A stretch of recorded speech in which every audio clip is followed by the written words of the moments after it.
Which done, each surveyor returning unto his hundred, and summoning the deputies contained in his lists unto the rendezvous, they appeared and received the seventh order, requiring that upon the first Monday next ensuing the last of January, the deputies of every parish could annually assemble in arms at the rendezvous of the hundred, and there elect out of their number one justice of the peace, one juryman, one captain, one ensign of their troop or century, each of these out of the horse, and one juryman, one crowner, one high constable out of the foot, the election to be made by the ballot of this manner.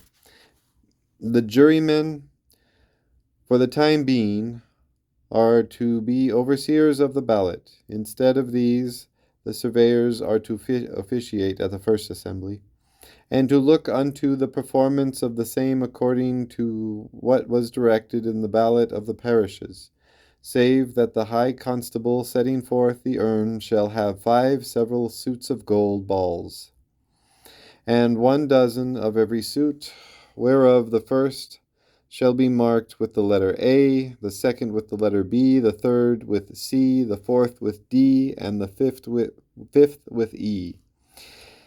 And of each of these suits he shall cast 1 ball into his hat or into a little urn, and, shaking the balls together, present them unto the first overseer, who shall draw one, and the suit which is drawn by the overseer shall be of use for that day, and none other. For example, if the overseer drew an A, the high constable shall put 7 gold balls marked with the letter A into the urn, with so many silver ones as shall bring them even with the number of the deputies who, being sworn as before, at the ballot of the parish, to make a fair election, shall be called unto the urn, and every man coming in manner as was there shown shall draw 1 ball, which, if it be silver, he shall cast it into the bowl standing at the foot of the urn, and return unto his place.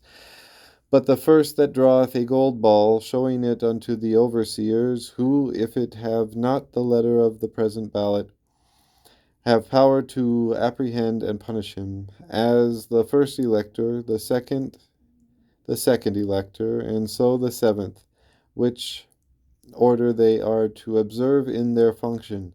The electors, as they are drawn, shall be placed upon the bench by the overseers till the whole number be complete, and then be conducted with the list of the officers to be chosen into a place apart, where, being private, the first elector shall name a person unto the first office in the list.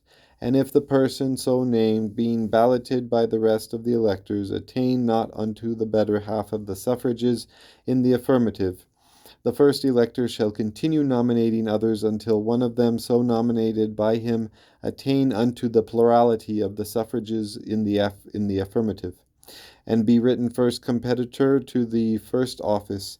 This done, the second elector shall observe in his turn the like order, and so the rest of the electors, naming competitors each unto his respective office in the list, till 1 competitor be chosen unto every office. And when 1 competitor is chosen unto every office, the first elector shall begin again to name a second competitor unto the first office, and the rest successively shall name unto the rest of the offices, till 2 competitors be chosen unto every office. The like shall be repeated till 3 competitors be chosen to every office. And when 3 competitors be chosen to every office, the list shall be returned unto the overseers, or such as the overseers, in case they or either of them happen to be electors, have substituted in his or their place or places, and the overseers or substitutes, having caused the list to be read unto the congregation, shall put the competitors in order as they are written unto the ballot of the congregation, and the rest of the proceedings being carried on in the manner directed in the 5th order. That competitor of the 3 written unto each office, who hath most of the suffrages above half in the affirmative, is the officer. The list being after this manner completed, shall be entered into a register to be kept at the rendezvous of the hundred, under inspection of the magistrates of the same, after this manner. Anno Domini, the list of the nebulosa. A. Justice of the Peace. B. First Juryman. C. Captain of the 100. D. Ensign. E. Second Juryman. F. High Constable. G. Crowner.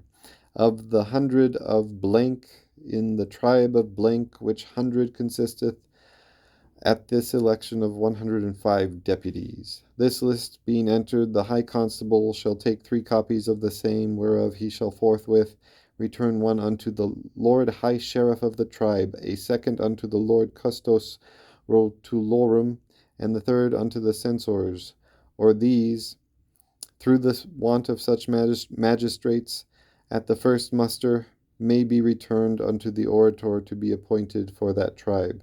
So the observation of all and every part of this order, the officers and deputies of the 100 are all and every of them obliged, as they will answer it to the Philarch, who hath power, in case of failure in the whole or any part, to fine all or any of them, so failing at discretion, or according unto such laws as shall hereafter be provided in that base, but under an appeal unto Parliament.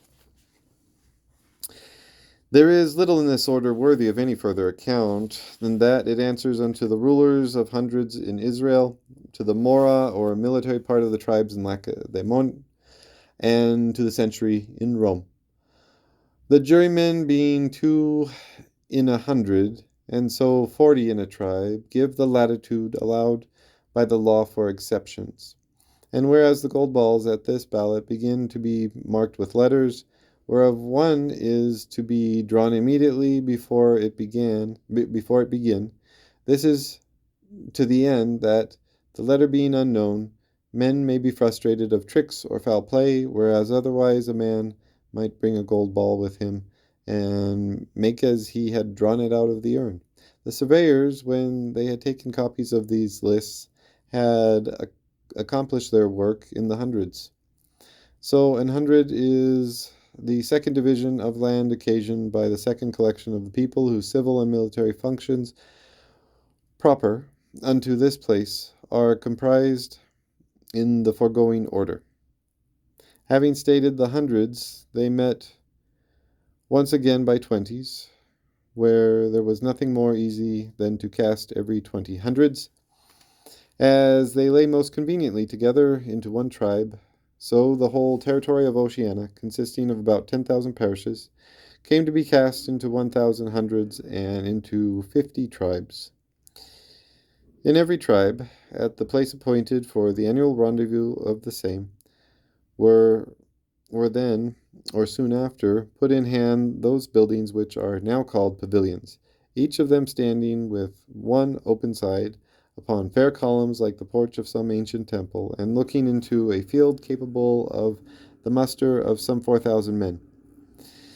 Before each pavilion stand 3 pillars sustaining urns for the ballot, that on the right hand, equal in height to the brow of an horseman, being called the horse urn, that on the left hand, with bridges on either side, to bring it equal to the height with the brow of a footman, being called the foot urn. And the middle urn, with a bridge on the side towards the foot urn, the other side, as left for the horse, being without one. And here ended the whole work of the surveyors, who returned unto the Lord Archon with this account of the charge: imprimis urns, balls, and balloting boxes for 10,000 parishes, the same being wooden ware, 20,000 pounds. Item provisions of like kind for 1,000 hundreds, 3,000 pounds. Item urns and balls of metal with balloting boxes for 50 tribes, 2,000 pounds. Item for erecting of 50 pavilions, 60,000 pounds. Item wages for 4 surveyors general at 10,000 pounds a man, 4,000 pounds. Item wages for the rest of the surveyors being 1,000 at 250 pounds a man, 250,000 pounds. Sum total £339,000. No greater matter of charge for the building of a commonwealth in regard to it hath cost, which was pleaded by the surveyors, as much to rig a few ships. Nevertheless, that proveth not them to be honest, not their account to be just.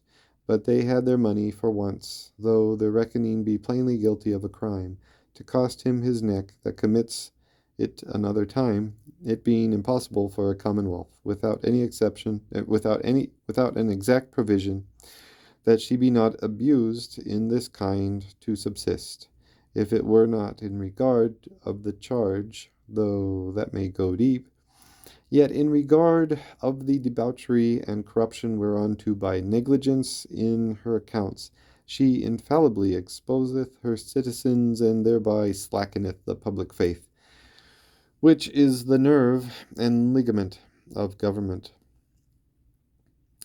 But the surveyors being dispatched, the Lord Archon was very curious in giving names unto his tribes, which having caused to be written in scrolls cast unto an urn, and presented unto the councillors, each of them drew one, and was accordingly sent unto the tribe in his lot as orators of the same, a magistracy no otherwise instituted than for once and pro tempore, to the end that the council, upon so great an occasion, might both congratulate with the tribes and assist at the first muster, in some things of necessity to be differently carried from the established administration and future course of the Commonwealth.